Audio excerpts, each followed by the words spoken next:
নমস্কার, সবাইকে স্বাগত আমার চ্যানেলে। বিএডে থার্ড সেমিস্টার লার্নিং ডিজাইন নিয়ে আজকের ভিডিওতে আলোচনা করব। আর এটা তোমাদের লাইফ সায়েন্সের উপর লার্নিং ডিজাইন। লাইফ সায়েন্সের উপর এর আগে 11টা লার্নিং ডিজাইনের ভিডিও আপলোড করা আছে, প্লেলিস্ট চেক করলে তোমরা দেখতে পারবে লার্নিং ডিজাইনগুলো সমস্ত। এছাড়াও শুধুমাত্র লার্নিং ডিজাইনের টিএলএমের জন্য আলাদা করে প্লেলিস্ট করা আছে এবং সেখানে তোমরা সমস্ত টিএলএমগুলো দেখতে পারবে। আজকে যে লার্নিং ডিজাইনটা নিয়ে আলোচনা করব তার একক হলো দেহের গঠন। আর এটি ক্লাস 8-এর উপর। আর এর অন্তর্গত 6টা উপ একক আছে। এর মধ্যে একটি উপ একক নিয়ে আজকের ভিডিওতে আলোচনা করব। প্রথম উপ একক বলা হয়েছে কোষ, 2 নম্বর উপ একক মানব দেহের কোষ, 3 নম্বর উপ একক উদ্ভিদ কলা এবং 4 নম্বর উপ একক বলা হচ্ছে প্রাণীকলা, 5 নম্বর আদর্শ কোষ, 6 নম্বর অভিযোজন। আজকে আলোচনা করব তোমাদের সাথে প্রাণীকলা নিয়ে। যারা চ্যানেলটিতে নতুন আছে একটা সাবস্ক্রাইব করে দিও এবং ভিডিওটি ভালো লাগলে অবশ্যই একটা লাইক করে দিও। এবং শুধুমাত্র লাইফ সায়েন্স নয়, প্রত্যেকটা সাবজেক্টে আলাদা আলাদা করে লার্নিং ডিজাইন আপলোড করা আছে এবং প্লেলিস্টে সমস্ত লার্নিং ডিজাইনগুলো পরপর দেওয়া আছে 1 থেকে শুরু করে। তোমরা তোমাদের বন্ধুদের সাথেও চ্যানেলটি শেয়ার করতে পারো যাদের যেরকম যে সাবজেক্ট আছে। দেখো, ফার্স্টে বলা হয়েছে শিখনের লক্ষ্য উদ্দেশ্য। 1 নম্বর স্মরণ করা থেকে বর্তমান পাঠের পর শিক্ষার্থীরা প্রাণীকলার সংজ্ঞা বলতে পারবে, প্রাণীকলার প্রকারভেদের তালিকা প্রস্তুত করতে পারবে। তারপরে বলা হয়েছে প্রাণীকলাগুলোর প্রকারভেদের উদাহরণগুলো উল্লেখ করতে পারবে।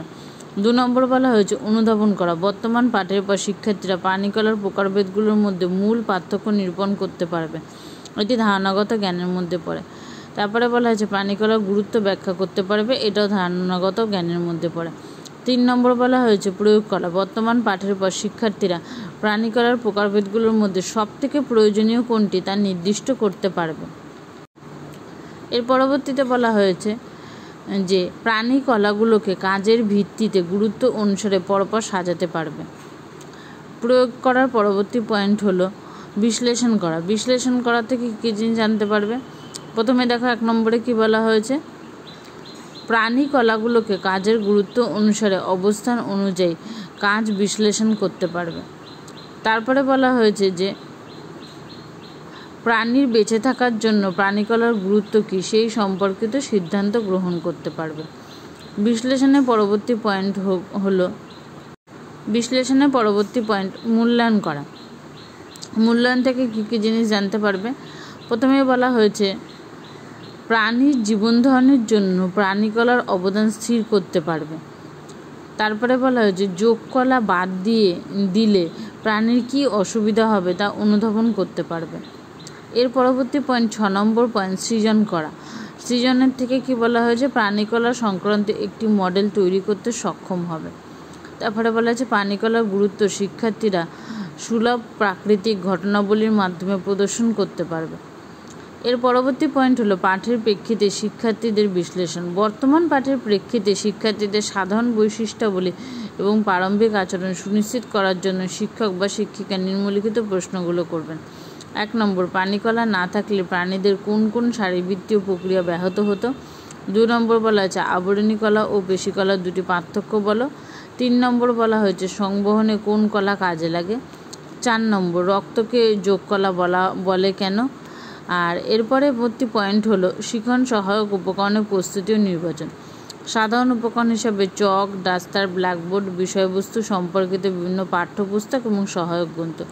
আর বিশেষ উপকরণের মধ্যে আছে বিভিন্ন প্রাণীকলার নাম, অবস্থান, কাজ ও চিহ্নিত চিত্রসহ একটি চার্ট ব্যবহার করা যেতে পারে। প্রধান প্রাণীকলাগুলোর নাম ও কাজ লেখার জন্য ব্ল্যাকবোর্ড ব্যবহার করা যেতে পারে। তারপরে বলা হয়েছে যে কম্পিউটারের সাহায্যে প্রাণীকলার কাজে অ্যানিমেশন দেখানো যেতে পারে। শিক্ষার্থীদের সাহায্যে প্রাণীকলা সংক্রান্ত বিভিন্ন মডেল তৈরি করার চেষ্টা করা যেতে পারে। এই যে বিভিন্ন ধরনের চার্টের কথা যেটা বললাম যে টিএলএম বলে টিচিং লার্নিং মেটেরিয়াল, তার আলাদা করে প্লেলিস্ট আছে, সেখানে দেখলে তোমাদের চার্ট সম্পর্কে আইডিয়া হবে এবং প্লাস তোমরা ওখান থেকে অনেকগুলো চার্ট পেয়ে যাবে। এর পরবর্তী পয়েন্ট শিখন কৌশল। প্রথমে একটি ছক করে নিয়ে শিখন ক্ষেত্র আর ডান দিকে প্রাসঙ্গিক কৌশল প্রাণীকলার সংজ্ঞা। শিক্ষক বা শিক্ষিকা বক্তৃতা পদ্ধতিতে প্রাণীকলার সংজ্ঞা সম্বন্ধে শিক্ষার্থীদের অবগত করবেন। সংজ্ঞাটি নিম্নরূপ। কী বলা হয়েছে বহুকোষী প্রাণীদের বিভিন্ন কোষগুলো একত্রিত হয়ে বিভিন্ন কলায় বিভাজিত হয়, একেই বলা হয় প্রাণীকলা। তারপর আছে প্রাণীকলার প্রকারভেদ। শিক্ষক বা শিক্ষিকা ব্ল্যাকবোর্ডে একটি কলার প্রকারভেদগুলোর নাম লিখবেন। চার্ট প্রদর্শনের মাধ্যমে শিক্ষার্থীদের সামনে প্রকারভেদগুলো পড়ে শোনাবেন। প্রাণীকলার কাজ। চার্টের মাধ্যমে প্রাণীকলার কাজগুলি সম্বন্ধে শিক্ষার্থীরা অবগত হবে। বক্তৃতা পদ্ধতিতে শিক্ষক বা শিক্ষিকা প্রাণীকলার কাজগুলো পড়াবেন। এরপর আছে প্রাণীকলার গুরুত্ব। শিক্ষক বা শিক্ষিকা প্রাণীকলার গুরুত্বগুলো বক্তৃতা পদ্ধতির মাধ্যমে শিক্ষার্থীদের সামনে ব্যাখ্যা করবেন। এর পরবর্তী পয়েন্ট মূল্যায়নের নকশা। পাঠ শেষে শিক্ষার্থীদের নবলব্ধ জ্ঞান যাচাই করতে নিম্নলিখিত প্রশ্নমালাটি দিয়ে দেওয়া হবে, যা তারা বাড়িতে অনুসরণ করবে।